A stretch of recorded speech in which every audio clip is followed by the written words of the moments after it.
Jeudi, le 6 novembre, abonde en principaux moteurs du marché. Si vous voulez en savoir plus, voici le calendrier économique. Je suis Imogen Combry.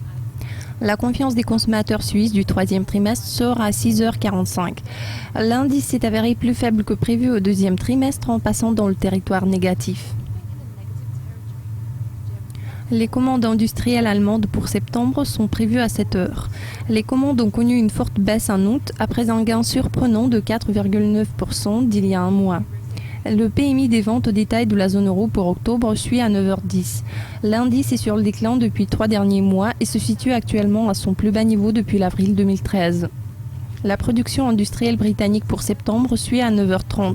La production industrielle est restée inchangée en août car les gains de la production d'électricité et de la production manufacturière ont été contrebalancés par la contraction en termes de l'extraction minière et pétrolière.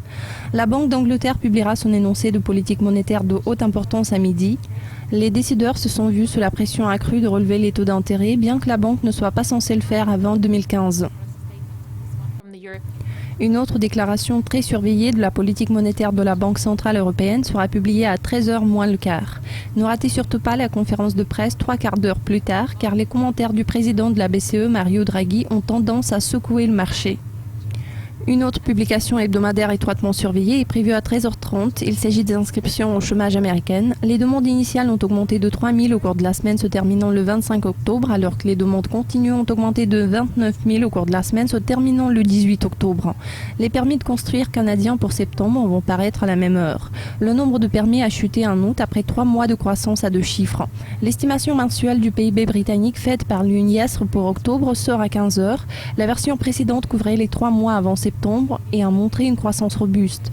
Le PMI AIV canadien pour octobre est prévu à la même heure. L'indice du mois d'août a surpris fortement à la hausse en atteignant un plus haut sur 10 mois. La publication australienne de la performance de l'indice AIG de la construction pour octobre suit à 22h30. L'indice a grimpé à son plus haut sur 6 ans en septembre. Enfin, à minuit 30, on attend l'énoncé de la politique monétaire de la Banque de réserve d'Australie. Il est d'une grande importance pour les traders du dollar australien, mais aucun changement dans la politique monétaire n'est prévu. Cela conclut le calendrier économique pour jeudi. Notre prochaine édition couvrira les communiqués de presse les plus importants de vendredi. Au revoir.